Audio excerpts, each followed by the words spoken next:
गांव के चाउमीन। गांव में चाउमीन का चलन अभी अच्छे से नहीं आया था, लेकिन सुरेश शहर से चाउमीन बनाना सीख कर गाँव में ठेला लगाता है। अरे ये केचुआ है क्या भैया? कैसे खाया जाता है? अरे नहीं नहीं, ये चाउमीन है। चाउमीन शहर में खाया जाता है। कितने की दे रहे हो सुरेश? 10 रुपए की प्लेट भरकर। तभी वहां शहर से पढ़ा एक लड़का आता है। जरा एक प्लेट चाउमीन तो देना। सुरेश उसे चाउमीन देता है। उसे चाउमीन खाता देख गांव वाले भी उससे चाउमीन ले लेते हैं और खाने लगते हैं। अरे वाह सुरेश भैया, कमाल की बनाए हो। 2 प्लेट मेरे बच्चों के लिए भी पैक कर दो। बस फिर क्या था, सुरेश का ठेला लगता है और चाउमीन खरीदने वालों की लाइन लग जाती है। तभी वहां से गांव का साहूकार होकर गुजरता है। और ये क्या भीड़ लगी है? लगता है झगड़ा हो गया है गांव में। चलूं मैं भी तो मजे ले लूं। अरे कहाँ है, इतनी भीड़ लगी है यहाँ? लड़ाई हो गई है क्या? अरे साहूकार साहब, ना ना ना, कोई लड़ाई ना हुई है। ये तो सुरेश की दुकान है चाउमीन की।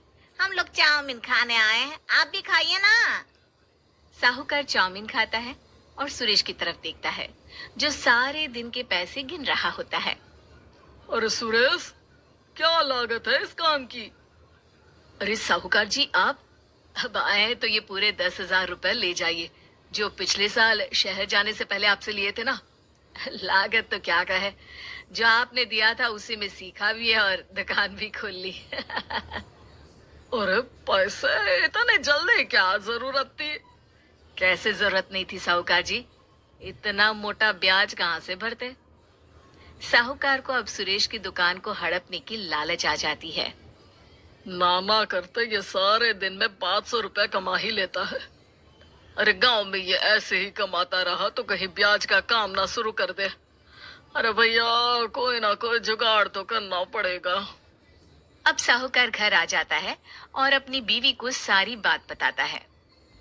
हाँ जी, ये तो मैंने भी सुना है कि सुरेश के हाथ की चाउमीन नहीं खाई तो कुछ नहीं खाया। अरे हाँ हाँ, सही ही कहते हैं। मैं भी खा कर ही आ रहा हूँ। अरे भाग्यवान है, कितना अच्छा हो ना अगर वो पैसा हम लोगों को मिल जाए। क्यों? है? हाँ, वो तो है, लेकिन कैसे? हम लोगों को तो चाउमीन बनाना आता ही नहीं है। साहूकार और उसकी बीवी अब रोज चुपके से सुरेश के घर जाते हैं और खिड़की से उसे चाउमीन बनाते देखते। अब क्या था, दोनों को चाउमीन बनाना आ जाता है। फिर एक रोज, और सुरेंद्र, तुझे साहूकारनी ने बुलाया था। बोल रही थी कि बेटे के जन्मदिन में 10 किलो चाउमीन का ऑर्डर देना है। बना दोगे ना? अरे हाँ हाँ साहूकार जी, मैं जरूर बना दूंगा। कब देना है घर में 10 किलो चाउमीन? अरे वो तो तू घर आकर बता कर लेना, मैं नहीं बता पाऊंगा। ठीक है, शाम को काम निपटा कर आ जाता हूँ। सुरेश साहूकार के घर जाता है, लेकिन वहां मियाँ बीवी मिलकर उसे बंधक बना लेते हैं। अरे मुझे क्यों बांध रखा है? मुझे छोड़ दो। आज से तेरा ठेला मैं लगाऊंगा और बहुत सारे पैसे कमाऊंगा। साहूकार एक आदमी को सुरेश की निगरानी में लगा देता है और वहां से चला जाता है। अगले दिन, अरे साहूकार जी, आप कब से चाउमीन बेचने लगे और अपना ये सुरेश कहाँ गया? और वो तो शहर गया है। उसका कोई काम निकल आया था। बोल रहा था कि जब तक वो ना आए तब तक मैं ही उसके ठेले का काम कर दूं। पैसे भी तो बहुत उधार ले रखे थे उसने। लगता है कर्जा भरने के डर से भाग गया है। अरे पर वो तो बोल रहा था कि उसने सारा कर्जा उतार दिया है, और वो क्यों भागेगा? इतना तो कमा रहा था। अरे मुझे क्या पता। अरे चाउमीन खाना है तो बोलो, नहीं तो भागो यहाँ से। अरे हाँ हाँ, दे दो दे दो। अब तो चाउमीन खाना पूरे गांव के लोगों के लिए आदत ही बन गया है। ना खाओ तो नींद ना आए। हाँ हाँ, तो लो और निकालो 50 रुपए। 50 रुपए क्यों? सुरेंद्र तो 10 रुपया में देता था। अरे वो पागल था, मैं थोड़ी ना हूँ। गांव वाले, जिनको चाउमीन की लत लग गई थी, वो करते भी क्या, दे दो और ये लो 50 रुपए। लेकिन फिर साहूकार उन लोगों को प्लेट में थोड़ी सी चाउमीन रख देता है। अरे ये क्या, पैसे 5 गुना ज्यादा और चाउमीन है बस इतनी सी। अरे साहूकार साहब, भगवान से तो डरो। बस फिर क्या था, साहूकार की मन मर्जी चलने लग जाती है और गांव वाले करते भी क्या। एक रोज मुझे तो लगता है कि सुरेश को साहूकार ने मार डाला होगा, क्योंकि उसका काम इतना अच्छा चल रहा था, फिर वो क्यों जाता, और वो भी साहूकार के हवाले दुकान करके। ना बाबा ना। अगले रोज भाग्यवान, देखो तो जरा, इस सुरेश भी ना कितना पागल था। जिस काम से वो ज्यादा पैसे बना सकता था, उससे इतने कम पैसे छाप रहा था। 50 रुपए प्लेट में भी गांव वाले खूब खा रहे हैं चाउमीन। हाँ जी, और जितने में वो लोगों को 10 प्लेट खिलाता था भर भर कर हम लोग उतने में 20 प्लेट बना रहे हैं। क्यों जी? वहीं सुरेश रोज भगवान से मांगता कि बस एक बार वो किसी तरह वहां से निकलने में कामयाब हो जाए, लेकिन उसकी हर कोशिश नाकामयाब होती।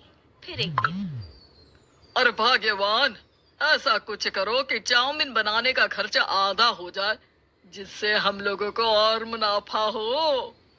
ना जी, मुझे तो कोई तरकीब ना सूझ रही। मारा सुनो, एक काम करते हैं।